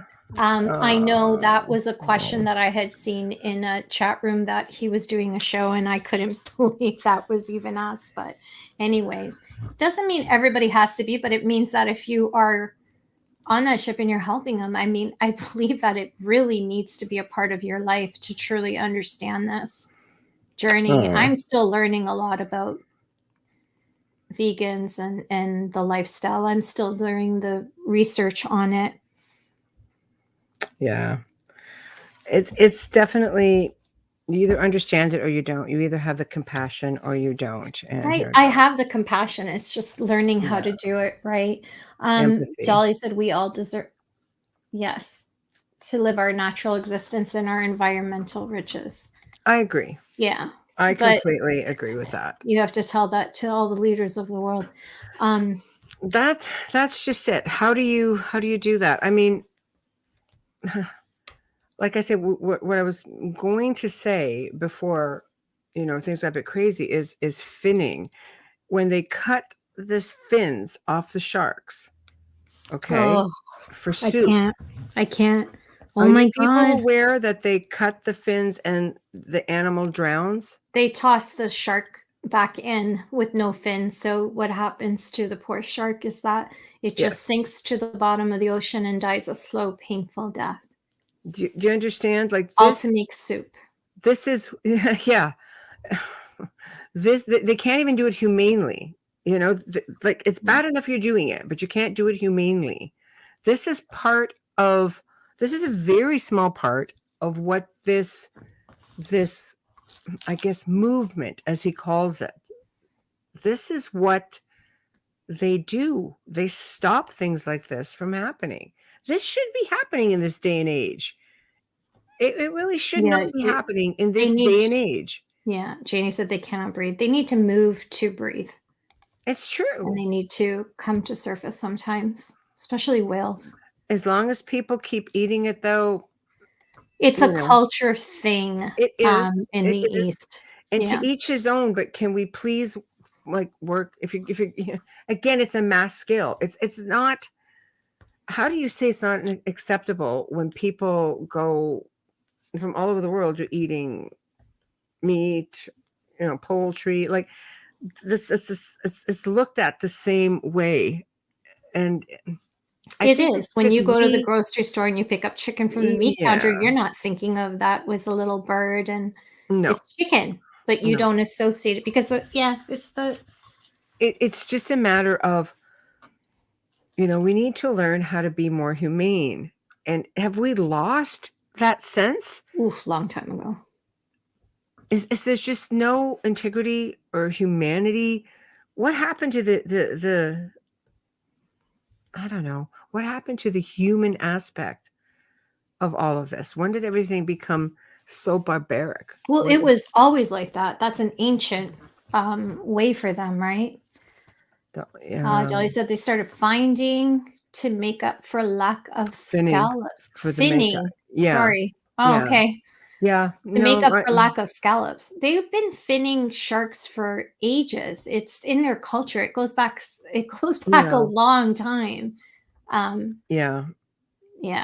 Scallops are mostly farmed with polluted point of death. Anywhere you look at it, I think that in order to evolve, I think we need to start looking at all sentient beings as just that, sentient beings. There are people out there who don't look at they call them fish or animals, that they're not sentient beings. There are countries in the world that finally recently said, no, legally now we look at dogs as being sentient beings. Why do we have to go to court and make that a law? Exactly. Do you know? There's a country that actually eats them. We know. We know that too. So it's hard to understand that when they're your pets, right? But that's so any way you look at it. These are sentient beings. Why does there have to be a debate as to whether they are or whether they're not? I'm sorry, you look into the eye of an animal. I mean, especially like I've posted, I think, a video a while back on my timeline on Facebook, and it's basically the camera zooming in on the eye of a whale, and a whale that just gently comes up, next to a swimmer or a boat, and you look into the eye of that whale. I'm sorry, you have to just be immune of feelings to not. You can see their soul. And I'm spewing a bit, but this is a show about awareness. This is not, to me, it's not brain science. This is, we have to get to a point where stop we're taking. not the only ones. We're the predators here. We're the predators on this planet. I think we're the worst predators on this planet because we kill for nothing. We kill for sport. Oh, I hate that. But, I get it. Yeah. You need to eat. Okay.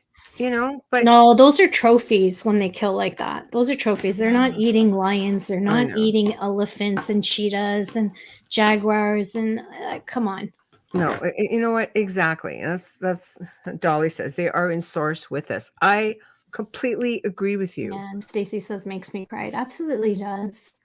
The one thing that left me, and again, it would sound so much better coming from him, but he's got a new documentary coming out as well, and it's like he says, if the oceans die, we die. Let that ring through, because that is true. Yeah, our ecosystem sustains us. Search on YouTube. You can watch the Sharkwater trailer, and his TED Talks are there, as well as some interviews, and some. He does a lot of speaking at different universities, and some of those video clips are on YouTube as well. Just search Captain Paul Watson, and you'll see them all come up, and you'll be able to see the trailer and how you'll be able to watch the film. Yeah. Exactly. Oh. I think it's on the Outer Realm. I think I put a clip on there. There's a few. Yeah. But if you go on YouTube, you can see all of them. There's so many. Yeah. Guys, check it out. And, we appreciate you all being in the chat room tonight. It was really fully loaded. A lot of people were listening in tonight. I apologize. I don't know what was up with the technical difficulties. I don't know if it was his end, our end, but I'm looking forward to bringing him back on. And maybe at this point, you can start chiming in with questions that we can maybe have in advance for him. And that might also be something very cool to do, just to give him an opportunity to get to everything. But realistically, now we are at the top of the hour. We've come to the end of another amazing segment. It ended off like boo, because I just had so much more to talk about. But a big thank you to Captain Paul Watson. You are amazing. I can't say thank you enough to what you basically have spent the last 40 some odd years doing. All of your volunteers, all of your dedication. I can't thank you enough. You've left behind an amazing legacy, and I hope that you can continue to leave your mark.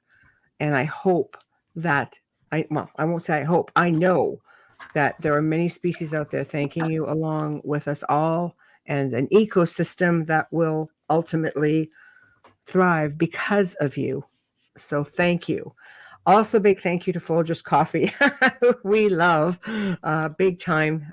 Dr. Snick, Justin Sticker, thank you also for your sponsorship. Please remember to head over to the UFO Paranormal Radio Network, subscribe, and please become a member so you get some other really cool content. That would be like outstanding. You're going to see a lot of great stuff. A lot of the hosts are working on exclusive stuff just for members. So go check them all out. And while you're at it, don't forget about us on Facebook. Yeah. Go ahead, subscribe, show us some love. There's lots of stuff that goes on that page on a regular basis. Amelia is really creative with it. So check it out. Why am I the big screen? I don't know. Joe's messing around. Knock it off. Anyway, if you wish to contact us, please do so at the outerrealmcontact@gmail.com. Again, the outerrealmcontact@gmail.com. Tomorrow night, we welcome for the very first time M.G. Stevens, author of the Boogeyman Chronicles, and she's going to be discussing unexplained phenomena of various types. So until then, you all behave, and we will see you guys tomorrow night. Thank you.